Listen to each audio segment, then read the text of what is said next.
বাংলাদেশের সাথে যুক্তরাষ্ট্রের নতুন কিছুর ইঙ্গিত, সুফল পাবে জনগণ। দর্শক, আমরা আলোচনা করছি 30 মে 24।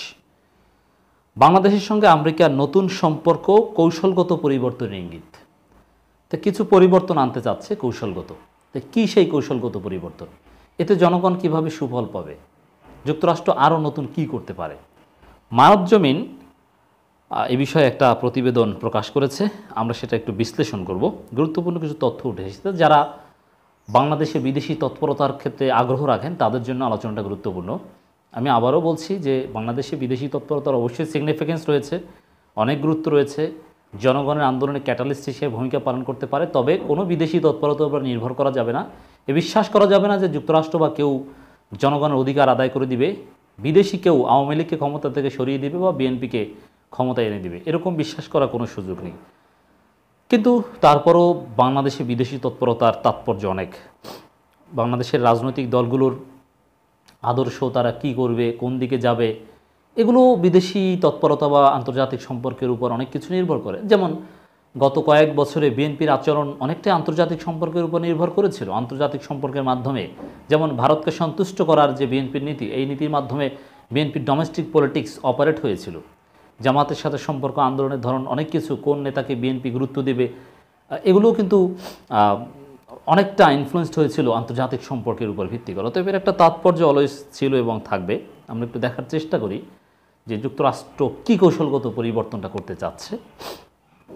ডোনাল্ড লু যখন গত বছর বাংলাদেশ সফরে এসেছিলেন, তখনই এই সিনিয়র আমেরিকান রাষ্ট্রদূত নির্বাচনের আগে বাংলাদেশের মাটিতে গণতন্ত্রের প্রচারে সোচ্চার হন। সমালোচকরা প্রধানমন্ত্রী শেখ হাসিনা এবং তার দল আওয়ামী লীগকে সতর্ক করেছিলেন। ওয়াশিংটন অবাধ ভোটে প্রতিবন্ধকতার অভিযোগে বাংলাদেশি কর্মকর্তাদের ভিসা নিষেধাজ্ঞার হুমকি দিয়েছিল।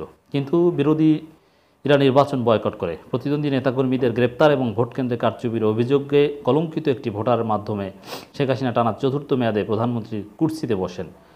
মার্কিন যুক্তরাষ্ট্রের এবং যুক্তরাজ্য উভয় এই নির্বাচনকে অবাধ ও সুষ্ঠু নয় বলে সমালোচনা করেছেন। জাতিসংঘের মানবাধিকার প্রধান ভলকার তুর্ক বাংলাদেশ সরকারের দেশের গণতন্ত্র ও মানবাধিকারের প্রতি প্রতিশ্রুতিকতা মনে করিয়ে দিয়ে দ্রুত পদক্ষেপ নেওয়ার আহ্বান জানান। দর্শক, এখন পর্যন্ত এই কলামের এই অংশ থেকে স্পষ্ট যে আসলে এখন পর্যন্ত সোফার বাংলাদেশের 7 জানুয়ারি ডামি নির্বাচনকে যুক্তরাষ্ট্র আনুষ্ঠানিকভাবে বৈধতা দেয়নি। হ্যাঁ, মেনে নেওয়া অথবা নির্বাচন না হলেও সম্পর্ক থাকা, এটা ভিন্ন জিনিস। কিন্তু নির্বাচন ভালো হয়েছে বা আমরা ওয়েলকাম করছি, এরকম যুক্তরাষ্ট্র এখনও বলেনি। বাইডেনের চিঠিতে নির্বাচনের ওয়েলকামের বিষয়টা ছিল না, নির্বাচনের বৈধতা দানের বিষয়টাও ছিল না। দক্ষিণ ও মধ্য এশিয়া বিষয়ক মার্কিন সহকারী পররাষ্ট্রমন্ত্রী অর্থনৈতিক সম্পর্ক জোরদার করা এবং জলবায়ু পরিবর্তনের সাথে লড়াই করার বিষয়টি একটি সম্পূর্ণ ভিন্ন বার্তা নিয়ে এ মাসে ঢাকায় আসেন। এই ভিন্ন বার্তাটাই কৌশলগত পরিবর্তনের কিছু দিক আছে কিনা একটু দেখার চেষ্টা করব আমরা। তার 2023 সালের সফরের মতো এই মার্কিন কূটনীতিক এবারও বিরোধী নেতাদের এবং অগ্রাধিকার গোষ্ঠীর সাথে বৈঠক এড়িয়ে গেছেন। ওয়াশিংটন এমন একটি দেশে গণতন্ত্রের বিষয়ে তার অবস্থান পরিবর্তন করেছে, সমালোচকদের মতে যে দেশ কিরা দ্রুত কর্তৃত্ববাদের দিকে চলে যাচ্ছে। এখন বিরোধী মানে এক সহজ কথা বললি যে ডোনাল্ড লু বিএনপির সাথে বৈঠক করেনি। তো ডোনাল্ড লু বিএনপির সাথে বৈঠক করেনি, এটাই কি তার বা যুক্তরাষ্ট্রের কৌশলগত পরিবর্তনের ইঙ্গিত? এটা এই দিক হতে পারে যে যুক্তরাষ্ট্র কখন কি করবে বা গণতন্ত্রের জন্য কিভাবে সামনের দিকে আগাবে, এটা আওয়ামী লীগকে পুরোপুরি বুঝতে দিতে চাইছে না।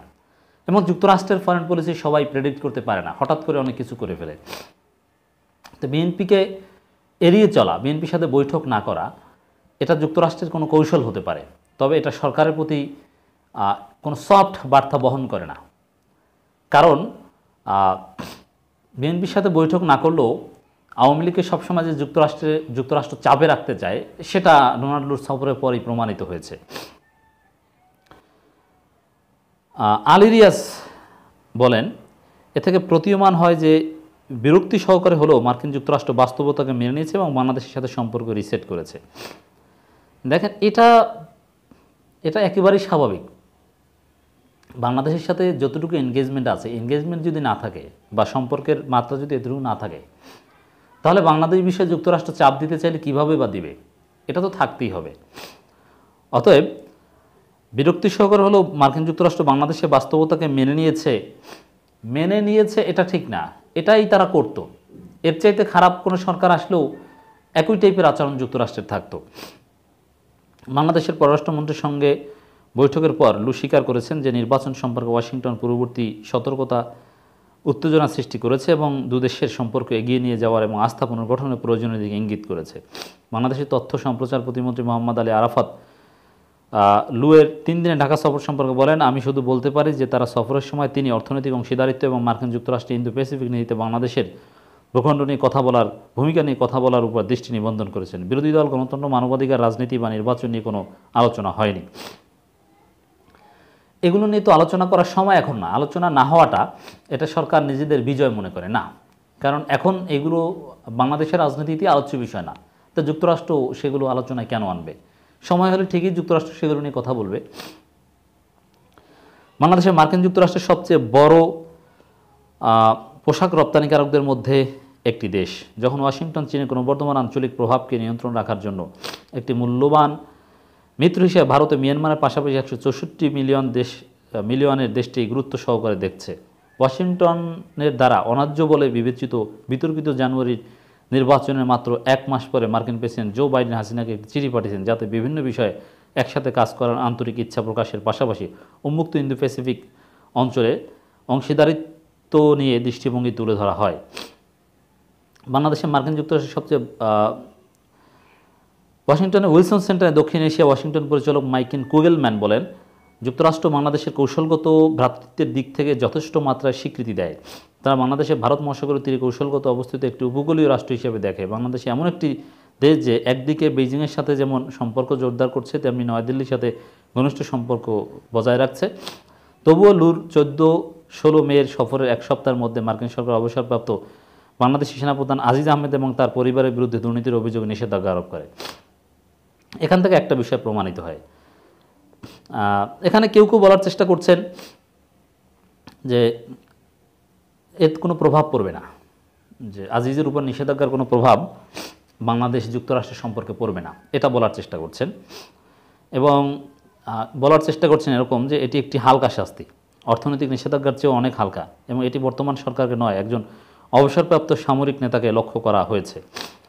দেখেন, তখনকার সরকার তো আওয়ামী লীগ সরকারই ছিল, আর যুক্তরাষ্ট্র কোনো সরকারের বিরুদ্ধে পদক্ষেপ নিতে সময় নেয়।